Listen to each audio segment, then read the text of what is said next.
JEM is my name, no one else is the same. JEM is my name. JEM. Shout Factory.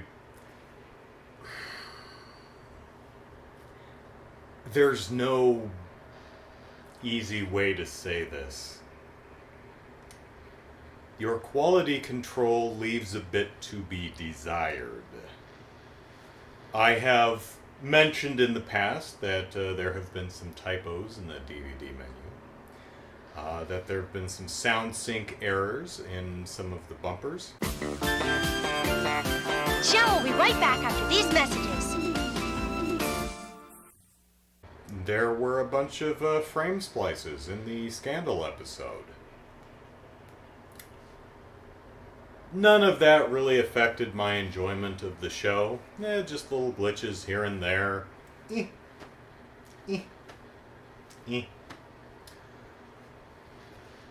But this time you have affected my enjoyment of the show. The first song in this episode is In the Land of the Midnight Sun. And I was thinking, wow, this song is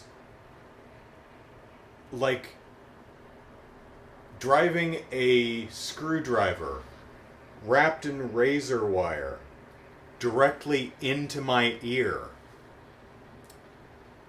And I was thinking, this can't just be a horribly written song, right?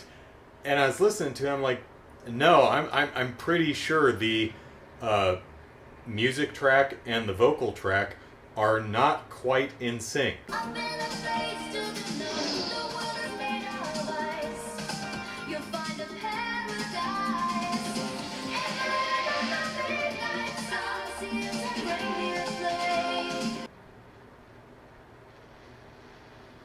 The next song in the episode is a reprise of the classic Makin' Mischief from one of the early episodes. I think the second episode, if I'm not mistaken. A song I know what that's supposed to sound like.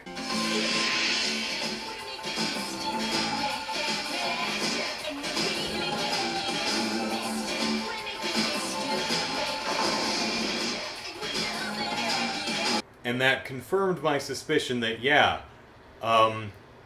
for the commercial bumpers and all three songs in this episode, the music and the the music and the vocal tracks are not in sync, which makes it, well, for me anyway, literally painful to listen to. That may sound hyperbolic, but I honestly did have to pause it because I was just like, oh God. Luckily, the mix is correct in the video jukebox feature on DVD, so I listened to the songs as they were meant to be heard, and quite enjoyed them. Up in a place to the north, the world is made of ice. You'll find a paradise. In the land of the midnight sun, seals and reindeer play. So, when last we left off in the Father's Day episode, Pizzazz did not make up with her father. They grew even further apart, and that has not really been addressed since. Well, here we are, and in the mid-40s now. Pizzazz is still desperately trying to get her father's attention. I'm sorry, Miss Gabor, but there's no way to schedule you in today. Perhaps tomorrow.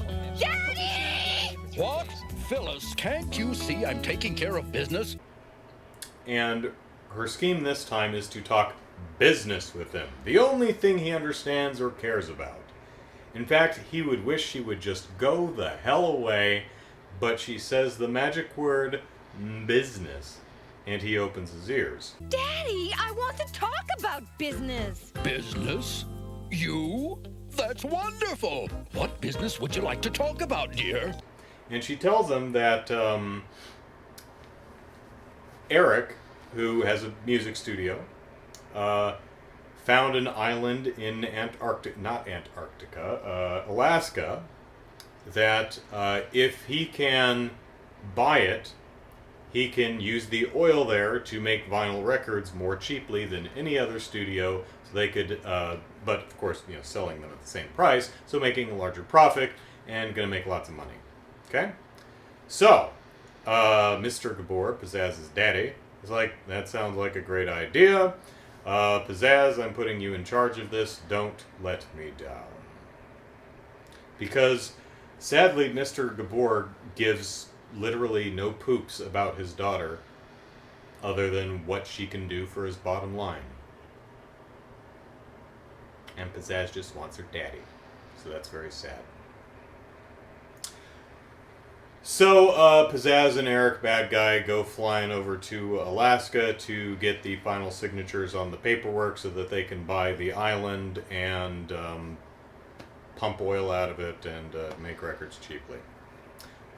Wouldn't you know it, Bonnie has a pen pal on that same island. And wouldn't you know it, the Holograms are touring in a bunch of places, including Alaska, so they're like, hey, Bonnie, we've got some spare time while we're up in Alaska. Want to come with us and go visit your pen pal? Would I? So they do. And the family that owns the island that are considering selling to Eric Bad Guy, the family is pretty much, they're hard-working people and lots of manual labor, like chopping wood and making fish nets and stuff, not like the stockings, like to get fish out of the water.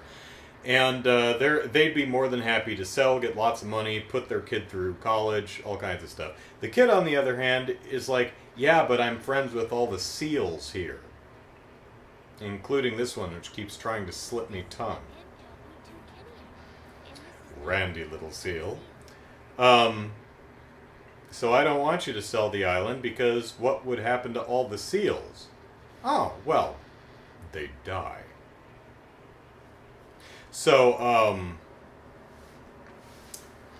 so one day, Bonnie and JEM and her pen pal are kayaking, and she says, "Okay, all right, here's where we're gonna go to this little cove to visit the seals, but we can't go here," pointing to the map, "because the currents will slam us into these rocks, and we can't go here because these currents will slam us into these icebergs." So they make their way to the seal cove and they play with the seals. Oh, aren't the seals cute? They're so cute. And then Bonnie's like, "Look, I can kayak all by myself." Oh no, I got stuck in a current, and I'm thinking, oh, how's little Bonnie going to die? Is she going to get stuck in the current that dashes her against the rocks, or is she going to get stuck in the other currents, which takes her towards the iceberg, and she gets smushed between icebergs? No, she actually gets stuck in a third current, which takes her into a damn whirlpool. Huh. Pen pal didn't warn her of those. So JEM and pen pal jump in the other kayak and fish her out of the whirlpool. JEM falls over, gets knocked unconscious, and the boat sinks. The kayak sinks. And so they're in very cold water. But luckily the seals help them to shore. And JEM's still unconscious, but they build a fire and they're okay for now. Meanwhile, the Misfits are on the island. They're waiting for the family to sign. They're supposed to sign the paperwork the next day, so the Misfits are just there making mischief. When Pizzazz happens to spot JEM unconscious and Bonnie and her pen pal over on a cove. And she says, "We should rescue them." And Roxy's like, "What?" And she says, "Think about it. If we rescue them, the daughter of the family is going to sign over the island. They'll be even more likely to sign on the dotted line, and then my father will finally love me." Jetta says, "Great, have fun." She says, "Oh no, you're coming with me." So Jetta and Pizzazz get in a little motorboat, and they head towards, go to rescue JEM and Bonnie and pen pal, but they get stuck in one of the bad currents, and they get smushed between two icebergs and die. No, I'm sorry. They paddle really hard and almost get smushed, but not quite. So Jem and Bonnie and the pen pal, whose name I never learned, Susan. The family's like, boy, it's getting dark. We better go look for him. So the Coast Guard's looking. They're looking on the boat. Jem had chartered a plane, so they get in a plane and start looking for him. They find the remains of the kayak with no people in it. They're like, oh, yeah, it's not looking good. The plane sees Jetta and Pizzazz in a boat, frantically paddling away from the icebergs. The icebergs hate Jetta and Pizzazz just like big cats hate Stormer for some reason. Because these icebergs are like chasing them. So the plane dives down, they paddle, they get in the plane, narrow escape. Okay, they survive. And the family's in another boat, and they see the seals playing with Bonnie's hat, and they're like, follow that seal! And the seal takes them to where Jem and Bonnie and Susan are. And they're like, oh, you're safe, and the seals saved us! And it's like, oh yeah, we didn't do anything. No, we like you too. But now the family loves the seals, and they say, Eric, bad guy, if we sell to you, could we keep the code for the seals? And Eric, bad guy, totally not reading the room, says, nope! And so they say, oh, well, not going to sell then. Nanny goat's on you. So Pizzazz's daddy calls, and he says, Pizzazz, Phyllis, my daughter, is the deal done? And she goes, no. And he goes, oh, well, then there's not any need for me to even land and say hi. I'm going home. Maybe I'll see you in a few days.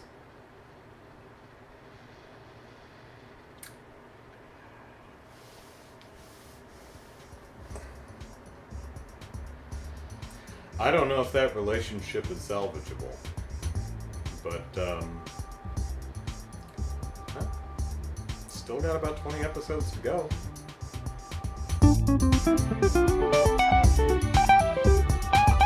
Phyllis, I thought you were finally going to make me proud of you.